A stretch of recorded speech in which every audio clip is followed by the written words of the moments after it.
নমস্কাৰ। কৰ্মচাৰী আৰু পেঞ্চনৰ কাৰণে এটা ডাঙৰ খবৰ। অষ্টম দৰমহা আয়োগ সম্পৰ্কত ফাইনেন্সিয়েল এক্সপ্ৰেছত প্ৰকাশ পাইছে এক গুৰুত্বপূৰ্ণ বাতৰি। এইবাৰ অষ্টম দৰমহা আয়োগ গঠন হ'লে কেনেদৰে কৰ্মচাৰী আৰু পেঞ্চনাৰসকলৰ দৰমহা আৰু পেঞ্চন বৃদ্ধি পাব, সেই সম্পৰ্কত আহিছে এটা ডাঙৰ আপডেট। ভিডিঅ'টো আপোনালোকে শেষলৈকে চাব। প্ৰথমবাৰৰ কাৰণে চাইছে যদি চেনেলটো ছাবস্ক্ৰাইব কৰি দিব, ভাল পালে লাইক আৰু শ্বেয়াৰ কৰিবলৈ নাপাহৰিব।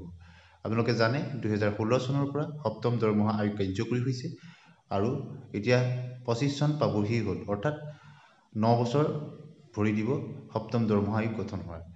গতিকে অষ্টম দৰমহা আয়োগ কেতিয়া গঠন হ'ব?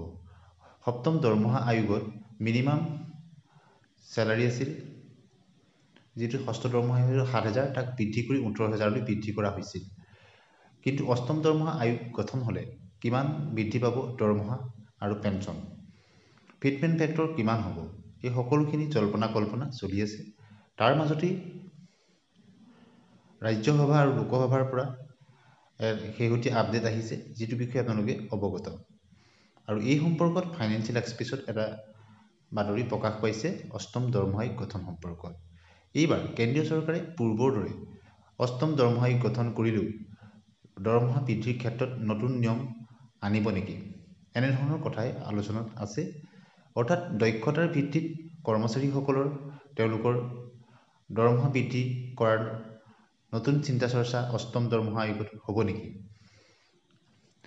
ইয়াৰ মাজতেই লোকসভাৰ পৰা লিখিত প্ৰশ্নৰ উত্তৰত কেন্দ্ৰীয় ৰাজ্যমন্ত্ৰীয়ে জনাইছে আৰু ৰাজ্যসভাৰ পৰাও লিখিত প্ৰশ্নৰ উত্তৰত জনাইছে যে বৰ্তমানলৈকে তেনেধৰণৰ কোনো প্ৰস্তাৱ কেন্দ্ৰ চৰকাৰৰ ওচৰত লোৱা হোৱা নাই।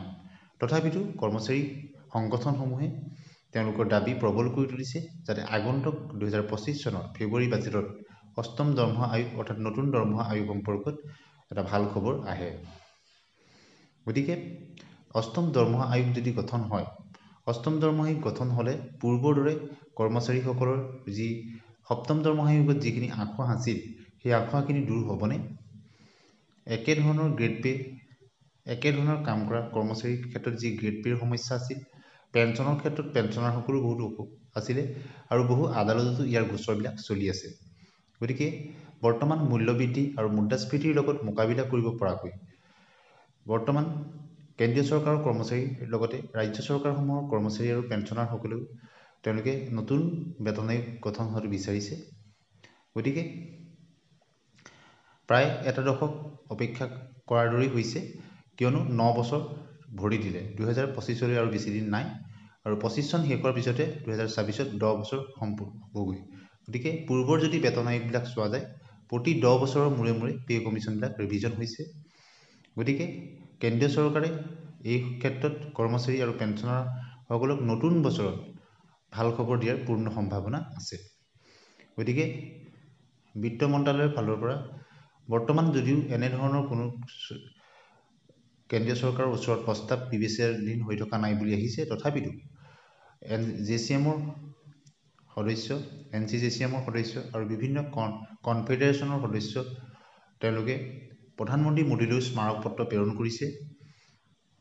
বিত্তমন্ত্ৰী আৰু কেবিনেট ছেক্ৰেটাৰীকো লগ কৰিছে শিৱগোপাল মিশ্ৰ ডাঙৰীয়াই, যাতে কৰ্মচাৰী আৰু পেঞ্চনাৰসকলক তেওঁলোকে মূল্যবৃদ্ধি আৰু মুদ্ৰাস্ফীতিৰ লগত মোকাবিলা কৰিব পৰাকৈ নতুন বেতন আয়োগ গঠনৰ ক্ষেত্ৰত কেন্দ্ৰীয় চৰকাৰে যাতে গুৰুত্ব আৰোপ কৰি অতি সোনকালে ব্যৱস্থা গ্ৰহণ কৰে।